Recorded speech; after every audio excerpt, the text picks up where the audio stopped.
Hello everyone, welcome to my channel. तो देखिए, assistant professor की कुछ भर्तियां निकल कर आई हैं। लोक सेवा आयोग से ये भर्ती है और ये हम कह सकते हैं कि सेंट्रल गवर्नमेंट की जॉब है। और इसमें आप देखेंगे कि परमानेंट पोस्ट निकली हुई है, कोई टेम्प्रेरी पोस्ट नहीं है और ना ही कोई कॉन्ट्रेक्चुअल है। तो परमानेंट पोस्ट है, बहुत अच्छी वैकेंसी निकल कर आई है। सैलरी आप देख सकते हैं कि 80,000 तक आपको सैलरी मिलेगी, अलाउंसेस वगैरह ऐड करके। तो यहाँ पर हम अगर बात करें तो देखिए, ये एक सीधी भर्ती है, कोई इसमें एग्ज़ाम नहीं होने वाला, कोई आपका ऐसा कोई खास इंटरव्यू नहीं होने वाला जो एक पैनिक क्रिएट कर देता है या फिर एक नर्वसनेस हो जाती है कि हाँ इंटरव्यू है तो बहुत डिफ़िकल्ट होने वाला है। तो सिंपल सा यहाँ पर कोई एग्ज़ाम नहीं होगा, कोई इंटरव्यू खास नहीं होने वाला, सिर्फ आपका जो है डॉक्यूमेंट वेरिफिकेशन होगा और आपकी जो एकेडमिक चीज़ें हैं वो देखी जाएंगी और उसके बेसिस पे आपका सिलेक्शन हो जाएगा। तो चलिए, इस वीडियो को पूरा एंड तक ज़रूर देखिएगा। वीडियो अच्छी लगे तो लाइक एंड शेयर ज़रूर करिएगा। तो इस वीडियो में हम पूरी डिटेल कवर करेंगे, असिस्टेंट प्रोफेसर की भर्ती कहाँ से निकली है और एजुकेशन क्वालिफिकेशन वगैरह पोस्ट वाइज हम देखेंगे कौन कौन सी पोस्ट निकली हुई है। तो सभी के बारे में आपको बताएंगे, मेंशन करेंगे, सारी चीज़ें डिटेल में इस वीडियो को कवर करेंगे। चलिए वीडियो स्टार्ट करते हैं। तो देखिए, पहले पोस्ट वगैरह मैं आपको बता देती हूँ। सबसे पहले पोस्ट जो है इंग्लिश की है। अनरिजर्व में आपकी 4 वैकेंसीज़ हैं और रिजर्व जो APST लिखा हुआ है और टोटल जो वैकेंसीज़ हैं वो 18 हैं। तो रिजर्व कैटेगरी में 4 वैकेंसीज़ हैं और टोटल वैकेंसीज़ यहाँ पर 8 हैं।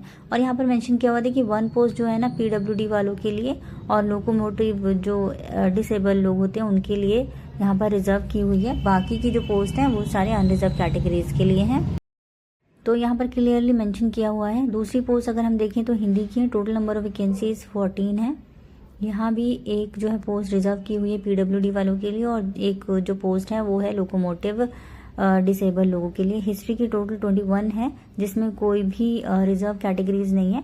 पॉलिटिकल साइंस में 18 वैकेंसीज है और यहाँ पे भी वही सेम है, एक PWD के लिए, एक लोकोमोटर जो है कैटेगरी मतलब लोकोमोटर डिसेबिलिटी कैटेगरी में आते हैं PWD वाले लोग, तो उनके लिए रिजर्व है। एक ही पोस्ट है, तो ये 2 पोस्ट नहीं है रिजर्व, सिर्फ एक ही पोस्ट रिजर्व्ड है। आगे हम देखते हैं पॉलिटिकल साइंस में टोटल 18 वैकेंसीज हैं। तो देखिए, यहाँ पर मेंशन किया हुआ है, लेकिन क्वालिफिकेशन की भी हम बात करेंगे। वैसे जनरली जो होता है ना प्रोफेसर वगैरह की जो पोस्ट होती है उनके लिए आपके पास PhD होनी चाहिए और आपके पास नेट वगैरह होना चाहिए, अगर अच्छी बात है अगर है तो। और बाकी हम देखेंगे इसमें कि इन्होंने कोई रिलैक्सेशन दिया है या नहीं दिया है। तो यहाँ पर हिस्ट्री की 21 वैकेंसीज हो गई हैं, पॉलिटिकल साइंस की आपकी 18 वैकेंसीज हो गई हैं। और देखते हैं कौन कौन सी पोस्ट हैं। टोटल जो पेजेस है ना 7 पेजेस हैं। और यहाँ देखिए, इकोनॉमिक्स की पोस्ट है 13 पोस्ट है, जिसमें से वही सेम यहाँ पर भी एप्लीकेबल हैं, चीज़ें अप्लाई कर दी हैं। ज्योग्राफी की 13 वैकेंसी है जिसमें कोई भी रिजर्व कैटेगरी नहीं है। चलिए, ये जो वैकेंसीज हैं असिस्टेंट प्रोफेसर की हैं, तो काफ़ी कह सकते हैं कि वैकेंसी, नंबर ऑफ वैकेंसी कम है, लेकिन ऐसे ही निकलती हैं प्रोफेसर की। तो एजुकेशन में देखिए आप, फिजिकल एजुकेशन में 09 यानी कि 9 वैकेंसीज़ हैं। कॉमर्स में आप देख सकते हैं 6 वैकेंसीज़ हैं। सेम सारी चीज़ें वहाँ पर जो कैटेगरीज रिजर्व्ड हैं वो उनके लिए यहाँ पर मेंशन किया हुआ है। तो जितनी भी असिस्टेंट प्रोफेसर की वैकेंसीज है ना यहाँ पर इतनी ही निकलती हैं, बहुत ज़्यादा कह सकते हैं कि हज़ारों में या इतने में देखी नहीं जाती कभी भी वैकेंसीज। तो काफ़ी अच्छी वैकेंसी है। गवर्नमेंट कॉलेजेस से वैकेंसीज आई हैं तो ऑब्वियसली आपको सारा जो है सैलरी वगैरह गवर्नमेंट के अकॉर्डिंग मिलेगा, अलाउंसेस वगैरह मिलेगा जो गवर्नमेंट के उसमें आते हैं, नॉर्म्स में आते हैं, सारी चीज़ें आपको वैसे ही मिलने वाली हैं। और देख लेते हैं कॉमर्स के साथ साथ देखिए मैथमेटिक्स की है, जूलॉजी की है, बॉटनी की है, फिजिक्स की है। मैथमेटिक्स और जूलॉजी में 6 वैकेंसीज़ हैं, बॉटनी में और फिजिक्स में 5 टोटल नंबर ऑफ वैकेंसीज़ हैं, जिसमें कोई भी रिजर्व नहीं है। तो चलिए और देख लेते हैं। यहाँ पर देखिए फिजिक्स की है 5 वैकेंसीज़ और केमिस्ट्री की 7 वैकेंसीज़ हैं। सोशोलॉजी की यहाँ पर 2 वैकेंसी मेंशन की है। एंथ्रोपोलॉजी की जो है वैकेंसी 2 है, जिसमें कोई भी रिजर्व नहीं है। और ग्रैंड टोटल अगर देखा जाए तो 145 पोस्ट हैं। टोटल हमारी जितनी भी पोस्ट मैंने आपको बताई, टोटल नंबर ऑफ वैकेंसी जो है 145 पोस्ट के लिए निकली हुई हैं। तो चलिए हम देख लेते हैं कि ये वैकेंसी कहाँ से निकली हुई है और इसकी लोकेशन वगैरह जब आप ज्वाइन करेंगे तो आपको कहाँ पर इसकी पोस्टिंग मिलने वाली है। तो देखिए, अरुणाचल प्रदेश की वैकेंसी है ये, पब्लिक सर्विस कमीशन की तरफ से निकली हुई है, ईटानगर है। तो ये 22 जनवरी का जो नोटिफिकेशन आउट हुआ है, एडवर्टीजमेंट जो नंबर है वो 01/2026 है। और आप यहाँ देख सकते हैं कि 22 जनवरी को ये एडवर्टीजमेंट जो है वेबसाइट पे आया था। तो अभी जो है काफ़ी टाइम हो चुका है, बट इसकी लास्ट डेट 22 फरवरी है, पूरा 1 मंथ दिया हुआ है आपको। तो एक बार चेक कर लेते हैं इसकी एडवर्टीज़मेंट क्या है।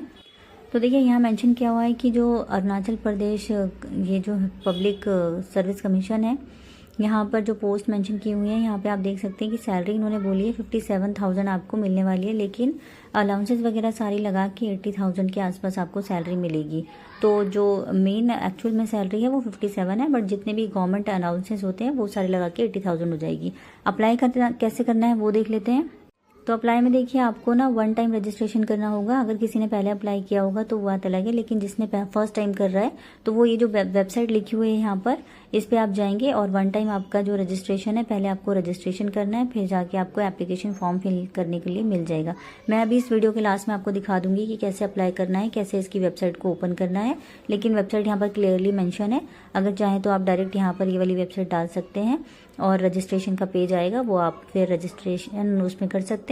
और रजिस्ट्रेशन के बाद डायरेक्टली जो है एप्लीकेशन का फॉर्म वगैरह वो दिखाई दे देता है और वहाँ पर जाके अप्लाई नाउ कर सकते हैं आप। यहाँ देखिए यहाँ पर डेट वगैरह मेंशन की हुई है कि जो लास्ट डेट है वो 23 फरवरी है, यानी कि 23 जनवरी को इशू हुआ था नोटिस, और 23 फरवरी है, तो पूरा 1 मंथ है आपके पास एप्लीकेशन भरने का।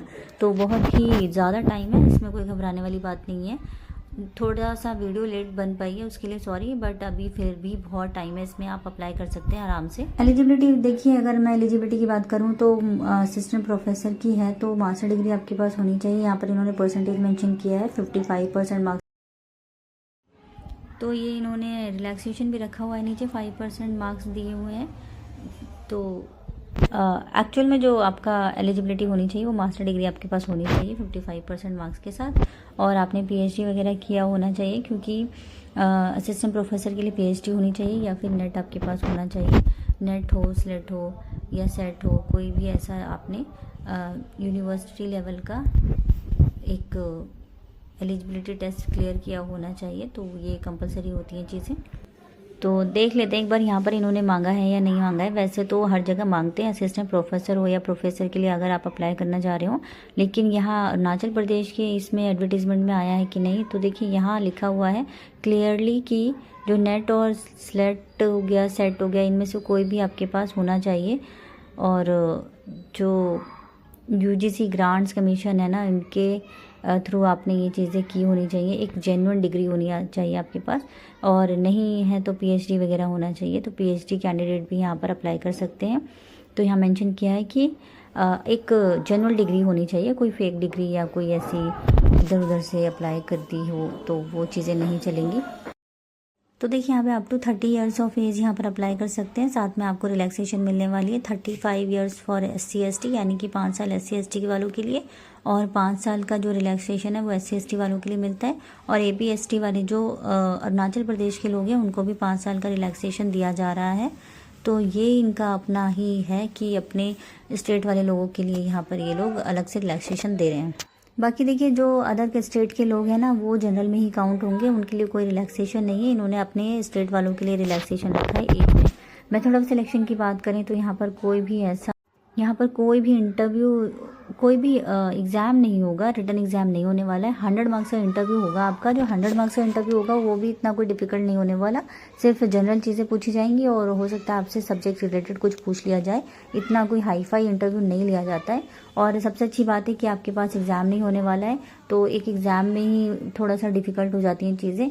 इंटरव्यू में तो हमें अपने सब्जेक्ट के बारे में पता होता है, इजीली हम उस चीज़ को बता सकते हैं। हमारी कुछ पर्सनल डिटेल पूछी जाती हैं, वो भी हम इजीली अपने बारे में बता सकते हैं। तो इतना कोई डिफ़िकल्ट नहीं होता है इंटरव्यू। उसके बाद शॉर्टलिस्ट कर लिए जाएंगे कैंडिडेट्स, उसके बाद आपको ज्वाइनिंग दे दी जाएगी। तो एप्लीकेशन फ़ीस की बात करें तो अरुणाचल प्रदेश के जो कैंडिडेट होंगे वो उनके लिए 150 रुपीज़ है, और जो अदर कैंडिडेट्स हैं उनके लिए 200 रुपीज़ है। यानी कि अदर स्टेट के जनरल लोग, SC/ST, OBC जितने भी कैटेगरी वाले लोग हैं वो, प्लस जनरल वाले लोग, उनके लिए 200 रुपये ही है। और अरुणाचल प्रदेश के लोगों के लिए जो है वो 150 रुपीज़ है। लास्ट डेट मैंने आपको बता दी है 23 फरवरी है, तो उससे पहले आप अप्लाई कर दीजिए, आराम से हो जाएगा।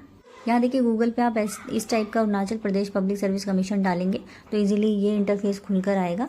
और यहाँ पर आप ये जो फर्स्ट वाला है इसको क्लिक करेंगे तो आप जो है नेक्स्ट पेज पे पहुंच जाएंगे, जो इसकी मेन वेबसाइट है वहां पर आप पहुंचेंगे। वेलकम टू ऑफिशियल वेबसाइट यहाँ लिखा है, तो इस पर क्लिक करिए। ये अरुणाचल प्रदेश लोक सेवा की वेबसाइट है। इस पे क्लिक, इसको नीचे स्क्रॉल करेंगे ना तो देखिए यहाँ पर दी हुई है सारी एडवर्टीजमेंट। तो इस पेज को जैसे जैसे स्क्रॉल करेंगे ना नीचे, यहाँ देखिए ये जो लिखा हुआ है ब्लू कलर में, name of the post, advertisement detail, last date, सारी चीजें मेंशन हुई है। यहाँ पर आप क्लिक करेंगे तो आपको डिटेल में नोटिफिकेशन मिल जाएगा, अप्लाई करने का लिंक मिल जाएगा साइड में, और यहाँ पर 1 टाइम रजिस्ट्रेशन करके आप जो है एप्लीकेशन अप्लाई कर सकते हैं। बस यही छोटी सी